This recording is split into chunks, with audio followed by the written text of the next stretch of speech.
بسم اللہ الرحمن الرحیم۔ سب سے پہلے آپ سے چھوٹی سی ریکویسٹ ہے، جو میرے پرانے سبسکرائبر ہیں ان کو تو پتہ ہے کہ ریکویسٹ کون سی ہے، تو جو نیو ہیں ان کو بتاتی ہوں کہ میری ریکویسٹ ہے کہ میرے ساتھ مل کر پڑھیے الصلاۃ والسلام علیک یا رسول اللہ وعلی آلک وصحابک یا حبیب اللہ۔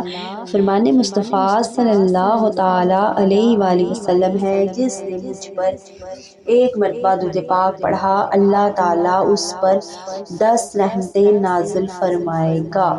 تو آپ بھی جب پیارے آقا صلی اللہ علیہ وسلم کا نام آتا ہے تو لازمی درود پاک پڑھا کریں، جو نہیں پڑھتا وہ بخیل ہے۔ تو اب میں آپ کو کرتی ہوں السلام علیکم، کیا حال ہے سب کا؟ امید کرتی ہوں کہ سب ٹھیک ہوں گے۔ اللہ پاک آپ سب کو ٹھیک ٹھاک خوش باش رکھے، اور مجھے کل سے زکام لگا ہوا ہے، میری آواز تھوڑی سی گڑبڑ کر رہی ہے، تو آپ لوگ تھوڑا کمپرومائز کر لیجئے گا۔ تو بہت اچھا لگا میرے سبسکرائبر ماشاءاللہ۔ جب میں نے چینل شروع کیا تھا تو میرے سبسکرائبر نہیں تھے، مطلب جب شروع کرو تو نہیں ہوتے، ظاہری بات ہے۔ تو میں نے کہا تھا جو ایک سبسکرائبر ہوا، 2 ہوئے، میں نے کہا جس اللہ نے مجھے ایک دی ہے وہ اللہ انشاءاللہ ایک دن 1 لاکھ بھی دے گا انشاءاللہ عز و جل۔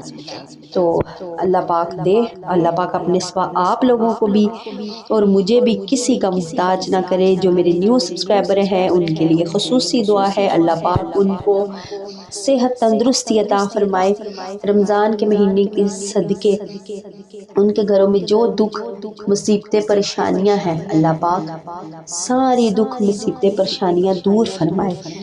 اور جو میری ویڈیو پہ روزانہ آتے ہیں وہ سمجھ تو گئے ہوں گے کہ میرا یہ اسلامی چینل ہے، اسلامی واقعات بھی بتائے جاتے ہیں، درود پاک بھی بتائے جاتے ہیں۔ اور یہ کوئی عام اسلامی چینل دیکھیں کہ اسلامی چینل ایسے ہوتے ہیں کہ جو صرف سلام کرتے ہیں اور واقعہ بیان کرنا شروع کر دیتے ہیں، لیکن میں آپ لوگوں کو اپنی فیملی بنانا چاہتی ہوں، فیملی کا حصہ بنانا چاہتی ہوں، میں آپ لوگوں کی فیملی خود بننا چاہتی ہوں، حصہ بننا چاہتی ہوں کہ ہم مل کر اسلامی واقعات سنا پڑھا کریں۔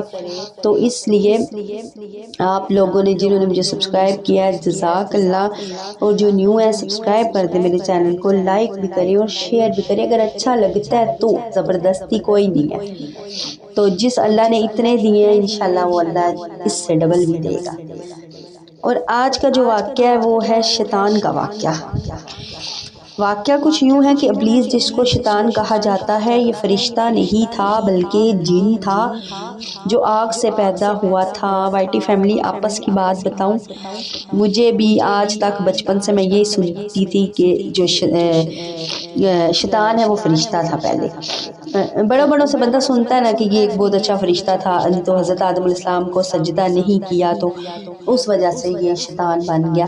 لیکن آج میں یہ پڑھ رہی ہوں کہ ابلیس جن کو شیطان کہا جاتا ہے، جس کو یہ فرشتہ نہیں بلکہ جن تھا، آپ میں کو تو پتہ ہی ہوگا اس بات کا، خیر کسی کو نہیں بھی پتہ ہوتی یہ بات۔ اچھا جی، جو آگ سے پیدا ہوا تھا لیکن یہ فرشتوں کے ساتھ ملا جلا رہتا اور دربار خداوندی میں بہت مقرب اور بڑے بلند درجات سے سرفراز تھا۔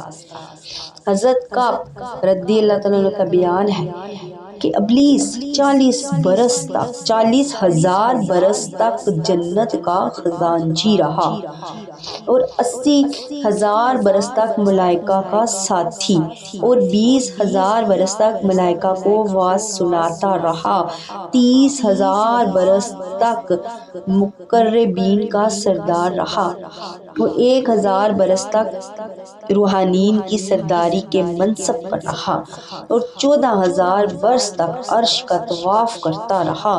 پہلے آسمان میں اس کا نام عابد، دوسرے آسمان میں زاہد، تیسرے آسمان میں عارف اور چوتھے آسمان میں ولی اور 5ویں آسمان میں تقی اور 6ٹھے آسمان میں خازن، 7ویں آسمان میں عزازیل۔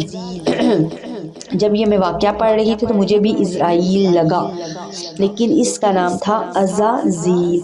اور لوہے محفوظ میں اس کا نام ابلیس تھا، اور وہ اپنے انجام سے غافل اور برے خاتمے سے بے خبر تھا۔ دیکھیں نا پیاری سی وائٹی فیملی کے کتنے مرتبے تھے اس کے، کتنے۔ لیکن جب اللہ تعالیٰ نے حضرت آدم علیہ السلام کو سجدے کا حکم دیا تو ابلیس نے انکار کر دیا۔ حضرت آدم علیہ السلام کی تحقیر اور اپنی بڑائی کا اظہار کر کے تکبر کیا۔ اسی جرم کی سزا میں خداوند عالم نے اس کو مردود برگا کر کے دونوں جہاں میں ملعون فرما دیا اور اس کی پیروی کرنے والوں کو جہنم میں عذاب کا سزاوار بنا دیا۔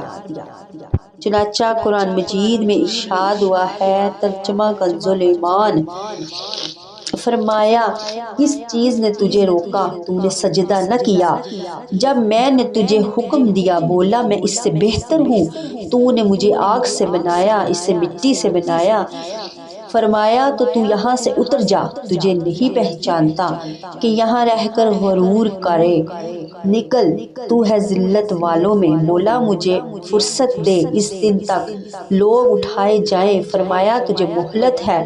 بولا تو قسم اس کی کہ تو نے مجھے گمراہ کیا، میں ضرور تیرے سیدھے راستے پر ان کی طاق میں بیٹھوں گا، پھر ضرور میں ان کے پاس آؤں گا، ان کے آگے اور پیچھے، دائیں اور بائیں سے، اور تو ان میں سے اکثر کو شکر گزار نہ پائے گا۔ فرمایا یہاں سے نکل جا، ضرور ان میں سے جو تیرے کہے پر چلا میں تم سب کو جہنم سے بھر دوں گا۔ اس سے بہت بڑا درس ہدایت ملتی ہے کہ کبھی ہرگز اپنی عبادتوں اور نیکیوں پر غرور نہیں کرنا چاہیے، اور کسی گناہگار کو اپنی مغفرت سے مایوس بھی نہیں ہونا چاہیے، کیونکہ انجام کیا ہوگا، خاتمہ کیسا ہوگا، عام بندوں کو اس کی کوئی خبر نہیں، اور نجات کا دار و مدار در حقیقت خاتمہ بالخیر پر ہے۔ بڑے سے بڑے عابد اگر اس خاتمہ بالخیر پر نہ ہو تو وہ جہنمی ہوں گے، اور بڑے سے بڑے گناہگار اگر اس کا خاتمہ بالخیر پر نہ ہو گیا اگر اس کا خاتمہ بالخیر پر ہو گیا تو وہ جنتی ہوگا۔ دیکھ لو ابلیس کتنا بڑا عبادت گزار اور کس قدر مقرب تھا، اور کیسے کیسے مرتبے سے سرفراز تھا، مگر انجام کیا ہوا، اس کی ساری عبادتیں غارت ہو گئی، وہ دونوں جہان میں ملعون ہو کر عذاب جہنم کا حقدار بن گیا، کیونکہ اس کو اپنی عبادتوں اور بلندی درجات پر غرور اور تکبر تھا، مگر وہ اپنے انجام اور خاتمے سے بے خبر تھا۔ حدیث شریف میں ہے، ایک بندہ اہل جہنم کے اعمال کرتا رہتا ہے حالانکہ وہ جنتی ہوتا ہے، اور ایک بندہ اہل جنت کے عمل کرتا ہے حالانکہ وہ جہنمی ہوتے ہیں۔ استغفر اللہ۔ خداوند کریم ہر مسلمان کو خاتمہ بالخیر کی سعادت نصیب فرمائے اور برے انجام اور برے خاتمے سے محفوظ رکھے۔ جو میری یہ ویڈیو سن رہے ہیں اللہ پاک اس کو بھی محفوظ رکھے، اللہ پاک مجھے بھی محفوظ رکھے، اللہ پاک تمام مسلمانوں کو بھی محفوظ رکھے شیطان سے۔ اور اس سے بھی یہ معلوم ہوا کہ عالم ہو یا جاہل یا گنہگار، ہر آدمی کو زندگی بھر شیطان کے وسوسوں سے ہوشیار اور اس کے فریبوں سے بچتے رہنا چاہیے، کیونکہ شیطان نے قسم کھا کر خدا کے حضور میں اعلان کر دیا کہ میں آگے پیچھے دائیں بائیں سے وسوسے ڈال کر تیرے بندوں کو صراط مستقیم سے بہکاتا رہوں گا، اور بہت سے بندوں کو خدا کا شکر گزار ہونے سے روک دوں گا۔ شیطان نے آگے پیچھے اور دائیں بائیں چاروں جانب سے انسانوں پر حملہ آور ہونے اور وسوسے ڈالنے کا اعلان کیا۔ اس سے معلوم ہوا کہ اوپر اور نیچے ان دو جانبوں سے شیطان انسانوں پر حملہ آور نہیں ہوگا، نہ اوپر اور نہ نیچے کی جانب سے کوئی وسوسہ ڈال سکے گا۔ لہذا اگر کوئی انسان اپنے اوپر یا نیچے کی طرف سے کوئی روشنی یا کوئی حیرت انگیز چیز دیکھے تو سمجھ لینا چاہیے کہ یہ شیطانی کرتب یا ابلیس کا وسوسہ نہیں، بلکہ اس کو خیر سمجھ کر جانب متوجہ ہو اور خداوند قدوس کی طرف سے خیر اور بلائی کی امید رکھے۔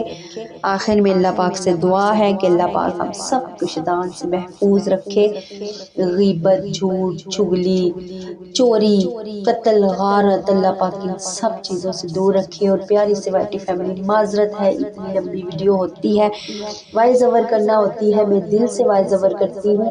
جو واقعہ ہوتا ہے کہانی کی طرح نہیں پڑھتی، عام اسلامی چینلوں میں کہانیوں کی طرح پڑھتے ہیں، میں کہانیوں کی طرح نہیں پڑھتی، میں آپ کو اپنی فیملی سمجھ کے پڑھتی ہوں، غور سے پڑھتی ہوں۔ پھر بھی انسان ہوں، کوئی نہ کوئی لفظ اوپر نیچے ہو جاتا ہے، غلطی نکل جاتی ہے، لیکن اتنی لمبی وائس اوور ہوتی ہے تو اس سے تھوڑا مسئلہ ہو جاتا ہے، بار بار ڈیلیٹ کرنا، بار بار وائس اوور نہیں ہوتی۔ اور اوپر سے رمضان بھی ہے، آپ لوگوں کو پتہ ہے کہ رمضان میں تھوڑا سا بزی دن ہوتا ہے، تو اس لیے اگر کوئی غلطی ہو جائے تو اس کو آپ درگزر کر دیجئے۔ اور اسی کے ساتھ میں چلتی ہوں، میری زندگی رہی تو انشاءاللہ کل ایک نئے واقعے کے ساتھ آؤں گی، اور آپ سب کے لیے دعا ہے اللہ پاک آپ سب کو خوش رکھے۔ اسی کے ساتھ میں چلتی ہوں، السلام علیکم۔